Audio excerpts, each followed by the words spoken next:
روزانہ دینی معلومات حاصل کرنے کے لیے چینل کو ابھی سبسکرائب کریں، ہماری ویڈیو کو لائک اور شیئر لازمی کریں۔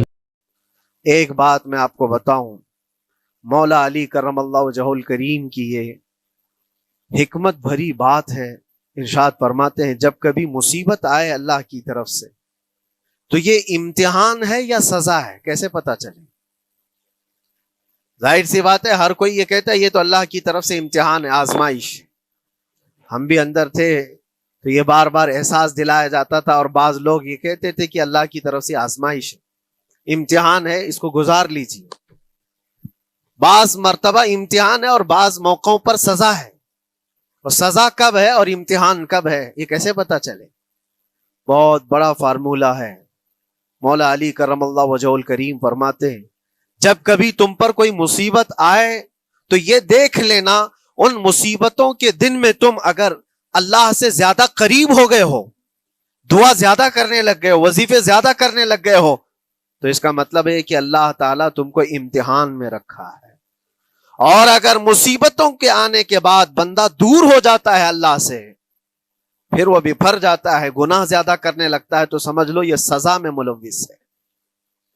اب سب کی زندگی میں یہ مصیبتیں جب آتی ہیں تو خود اپنے آپ کو ریئلائز کرے، احساس کر کے دیکھے کہ مصیبت آئی ہے تو میرے ہاتھ میں تسبیح آ گئی یا پھر گالی گلوچ، مصیبت یا آفت آئی ہے میرے گھر پر تو میں عبادت اور نماز کی طرف زیادہ جا رہا ہوں یا پھر عیش و عشرت کی طرف زیادہ جا رہا ہوں، تو تمہیں خود پتا چل جائے گا کہ تم اللہ کی طرف سے امتحان میں ہو یا پھر سزا میں ہو۔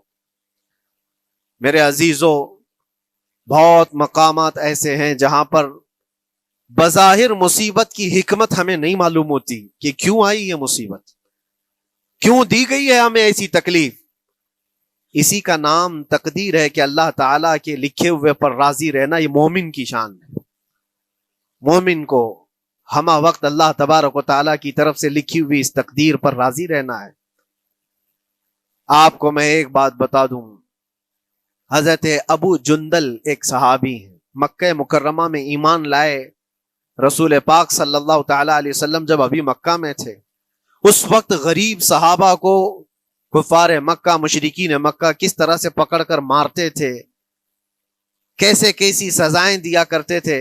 اسی اسنا میں اللہ کے نبی صلی اللہ علیہ وسلم ہجرت کر کے مدینہ تشریف لے گئے، لیکن جو ابو جندل تھے یہ قید میں تھے، قید میں تھے، ان کا باپ خود ان کو قید میں رکھا ہوا تھا، اور ایسی قید کہ زنجیریں بندھی ہوئی رہتی تھی، مسلسل کئی سال گزر گئے۔ حضور پاک صلی اللہ تعالی علیہ وسلم کی ہجرت کے 6 سال گزر جانے کے بعد 7واں سال تھا جب آپ کو بتاؤں حدیبیہ کا وہ منظر پیش آیا جس کو صلح حدیبیہ کہا جاتا ہے۔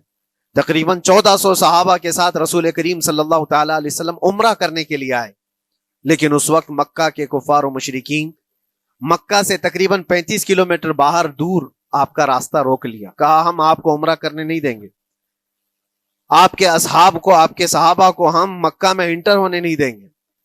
جنگ جیسی نوبت آ گئی تھی، لیکن حضور پاک صلی اللہ تعالی علیہ وسلم اور صحابہ احرام پہن کر کے عمرہ کرنے کے لیے آئے، تو پھر درمیانی راستہ یہ اختیار کیا گیا۔ حضور پاک صلی اللہ علیہ وسلم نے فرمایا کہ ہم صلح کر لیتے ہیں، کچھ ایگریمنٹ ہو جائے ہمارے اور تمہارے درمیان، جنگ نہیں کریں گے، آج سے جنگ بندی ہو جائے۔ تو کفار مکہ اس بات پر راضی ہوئے، اور اس کے بعد صلح، جس کو کہتے ہیں صلح حدیبیہ، یہ بہت مشہور ہے۔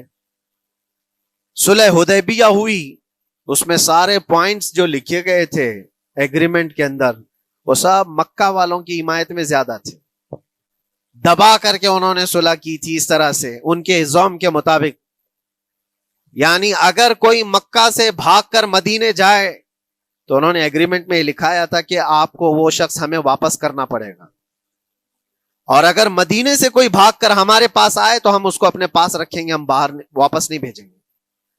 تمہارا کوئی آدمی ہمارے پاس آ گیا بھاگ کر کے، یا ہمارا ہی وہاں رہنے والا کوئی آدمی آ گیا آپ کی امان سے نکل کر کے، تو ہم اس کو اپنے پاس رکھیں گے۔ ایسی بہت ساری شرطیں تھیں، میں کیوں کہہ رہا ہوں یہ بات سن لیجیے۔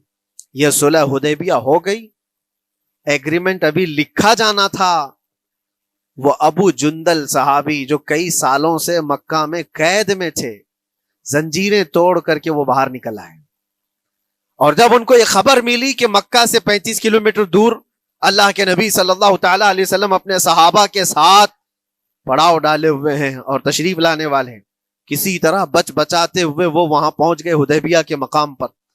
جیسے ہی وہ پہنچے صحابہ میں ایک شور ہو گیا. صحابہ جانتے تھے کہ کتنے سالوں سے ابو جندل قید میں ہے، طرح طرح کی اذیتیں اٹھاتا ہے، بہت مصیبتیں اٹھائی ہیں ابو جندل نے. دیکھا ان کے جسم پر پورے زخموں کے نشان تھے، ہاتھوں اور پیروں میں زنجیریں لٹکی ہوئی تھیں. وہ اسی حالت میں صحابہ کے پاس آ گئے. صحابہ سب نے سینے سے سینہ لگایا، استقبال کیا. ابو جندل تم آ گئے ہمارے پاس، آ گئے. اب بات سنو، بڑی حیرت کی ہے. ایگریمنٹ لکھا جا رہا تھا اور ابو جندل مکہ سے فرار ہو کر کے آئے تھے. ابو جندل کا جو باپ ہے اور دوسرے جو رئیس مکہ کے تھے، قریش کے سردار، سبوں نے ہاتھ روک لیا اور کہا ہمارا ایک آدمی بھاگ کر آپ کے پاس آیا ہے، ایگریمنٹ کے مطابق اس کو آپ ہمیں واپس کرنا ہوگا، واپس لوٹانا ہوگا. مکہ میں رہنے والا شخص آپ کے پاس آیا ہے، وہ ہمارا قیدی ہے. حضور پاک صلی اللہ تعالی علیہ وسلم نے فرمایا ابھی تو لکھا نہیں گیا، اس سے پہلے وہ آیا ہے، چھوڑ دو اس کو، اس کے بعد جو بھی ہوگا اس پر عمل کریں گے. مکہ والوں نے کہا نہیں، ہم نہیں مانتے اس چیز کو. حضور پاک صلی اللہ تعالی علیہ وسلم نے یہاں تک فرمایا اس ایک شخص کو میری ضمانت میں دے دو، باقی تمہاری ساری شرطیں منظور کر لی جائیں گی. وہ رحمت للعالمین. نبی اکرم صلی اللہ تعالی علیہ وسلم اپنے غلاموں پر رحم کیسے نہ کریں. جب ان حالات میں دیکھا ابو جندل کو تو صحابہ بھی حضور کے پاس آئے اور کہا یا رسول اللہ صلی اللہ علیہ وسلم صلح کیوں کر رہے ہیں ان کے ساتھ؟ جنگ کریں گے ہم نے بدر میں، احد میں، خندق میں ان کے ساتھ جو مقابلے کی ہمیں تجربہ ہے، ہم ان کے پرخچے اڑا دیں گے، آپ اجازت دیں ہم جنگ کریں گے. اللہ کے نبی فرماتے ہیں میں جو دیکھ رہا ہوں وہ تم نہیں دیکھ رہے ہو. اللہ کا حکم نہیں ہے جنگ کرنے کا، صلح ہے. صلح ہو گئی، لکھا جا رہا تھا اور یہ ابو جندل آئے. آپ جب حضور پاک صلی اللہ تعالی علیہ وسلم نے فرمایا ٹھیک ہے ایگریمنٹ کے مطابق ابو جندل کو مکہ واپس بھیجنا پڑے گا، اتنا فرمایا تھا حضور نے، ابو جندل دھاڑے مار مار کر رونے لگے اور صحابہ کو جا کر کے اپنے زخم دکھانے لگے کہ دیکھو مجھے واپس بھیجا جا رہا ہے، مجھے واپس بھیجا جا رہا ہے. تو صحابہ کے اندر بھی جوش تھا. اپنا آدمی جب کوئی اتنا مظلوم ہو، اتنا مار کھایا ہو اور پھر واپس انہی ظالموں کے سامنے اس کو بھیجا جانا ہو تو کیا کیفیت ہوگی. تو وہ ابو جندل سارے صحابہ کے بیچ میں چھپ چھپاتے ہوئے رو رہے تھے. اللہ کے نبی صلی اللہ علیہ وسلم تشریف لائے اور فرمایا ابو جندل میں کہہ رہا ہوں واپس چلے جاؤ، واپس جاؤ، مکہ جاؤ. تو انہوں نے کہا یا رسول اللہ صلی اللہ علیہ وسلم ان زخموں کے ساتھ واپس جاؤں؟ اللہ کے نبی صلی اللہ علیہ وسلم نے فرمایا ہاں ابو جندل اللہ کی مرضی یہی ہے، اور اللہ کا نبی وہی کہتا ہے جو اللہ کی مرضی ہوتی ہے. یہ میں کہہ رہا ہوں بظاہر تکلیفوں کی حکمت ہمیں معلوم نہیں ہوتی، لیکن ہمیں عمل کرنا چاہیے. نبی پاک صلی اللہ تعالی علیہ وسلم کا جب حکم ہوا ابو جندل انہی زنجیروں کے ساتھ ان کے باپ کے حوالے کر دیے گئے. وہ گھسیٹتے ہوئے لے جا رہا تھا، گھسیٹتے ہوئے واپس انہی قیدیوں کی طرح لے جا رہا تھا. سب کی آنکھوں میں آنسو تھے، لیکن حکمت الہی کیا ہے یہ کون جانتا ہے.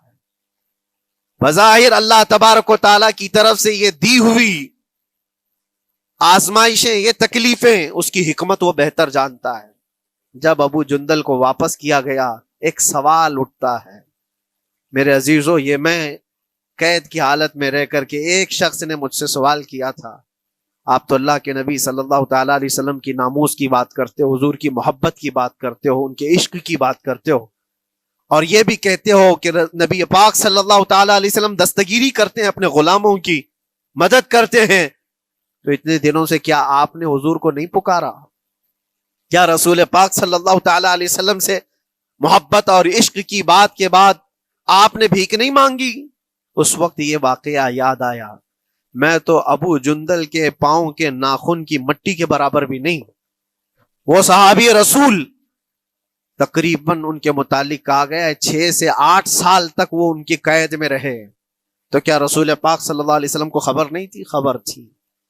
لیکن ہوتا ایسا ہے کہ جو جتنی محبت کرتا ہے اتنے ہی امتحانوں سے گزارا بھی جاتا ہے، اس کو امتحان دینے پڑتے ہیں. اسی لیے بار بار میں یہ بات کہتا ہوں، حضور پاک صلی اللہ تعالی علیہ وسلم کی ناموس کی بات کرنا، عظمت رسالت کی بات کرنا، یہ حلوے پراٹھے کھانے کا نام نہیں ہے.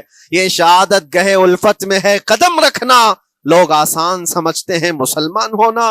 حضور پاک صلی اللہ تعالی علیہ وسلم کی شریعت طاہرہ کو بچانے کے لیے ہی تو، حضور کی ناموس کی حفاظت کے لیے ہی تو مولا امام حسین نے اپنی گردن دے دی، اپنے بچوں کی قربانی دے دی، اپنا عیش آرام سب تیاگ دیا.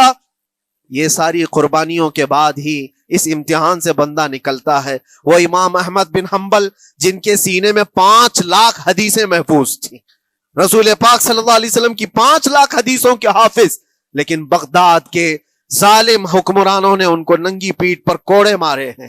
پہلی مرتبہ 100 کوڑے، دوسری مرتبہ پھر 100 کوڑے، تیسری مرتبہ پھر 100 کوڑے. اتنے میں تو آدمی مر جاتا ہے. امام احمد بن حنبل کی پیٹھ جھک گئی تھی. میرے عزیزو، یہی ہے جس کو ہم کہہ رہے شہادت گہے الفت میں ہے قدم رکھنا. اگر تم سچا ایمان رکھتے ہو تو پھر آزمائش بھی ہوگی. اللہ کریم قرآن میں فرماتا ہے وَلَيَعْلَمَنَّ اللَّهُ الَّذِينَ صَدَقُوا وَلَيَعْلَمَنَّ الْكَاذِبِينَ. اللہ تبارک و تعالیٰ ضرور آزمائے گا سچا کون ہے اور جھوٹا کون ہے. مصیبتیں آئیں گی، آندھیاں آئیں گی، لیکن جمے رہو، ڈٹے رہو. اللہ رب العزت سے کبھی بھی اپنا رشتہ نہ توڑو. اور جو تمہارے اندر ایمان ہے، توکل اور یقین ہے، ذرا برابر بھی فرق آنے نہ پائے. آج نہیں قبول ہوئی کل ہوگی، کل نہیں قبول ہوئی پرسوں ہوگی، کبھی نہ کبھی تو دعا قبول ہوگی.